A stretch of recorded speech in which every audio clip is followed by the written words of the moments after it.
আউনি বাউনি চাউনি, 3 দিন কোথাও না যেও, ঘরে বসে পিঠে ভাত খেও। এই 3 দিন অর্থাৎ আজকাল এবং পরশু।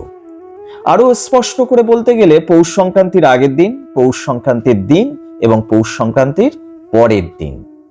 আসলে এই ছড়াটির পিছনে লুকিয়ে রয়েছে বাঙালির চিরাচরিত উৎসব, পিঠে উৎসব।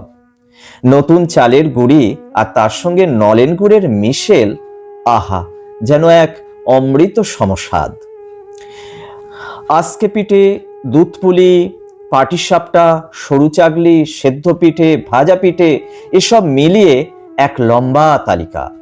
আর মা ঠাকুমার হাতে তৈরি সেই পিঠে হয়তো আধুনিক যুগে মিলেছে দোকানে দোকানে, কিন্তু ছোটবেলার জানেন যে আবেগ জড়িয়ে ছিল না, সেই আবেগ যেন আজ অস্তমিত।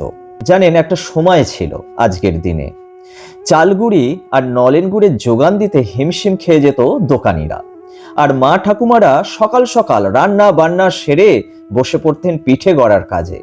তারপর ধরানো হতো উনুনে আঁচ, এবং সরাই করে প্রথমে যে পিঠে তৈরি করা হতো সেটা ছিল আজকে পিঠে।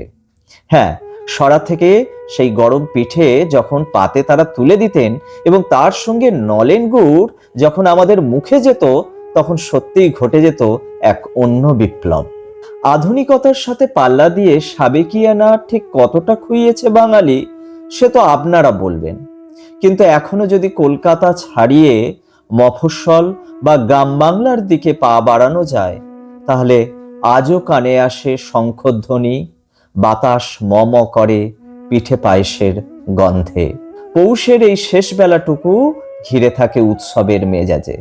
আমার এই ধরনের ইনফরমেটিভ ভিডিওগুলো যদি আপনাদের ভালো লেগে থাকে, তাহলে অবশ্যই আমার ফেসবুক পেজটিকে আপনারা ফলো করতে পারেন এবং সেই সঙ্গে কমেন্টসে আপনাদের মতামত জানাবেন এবং অবশ্যই শেয়ার করবেন।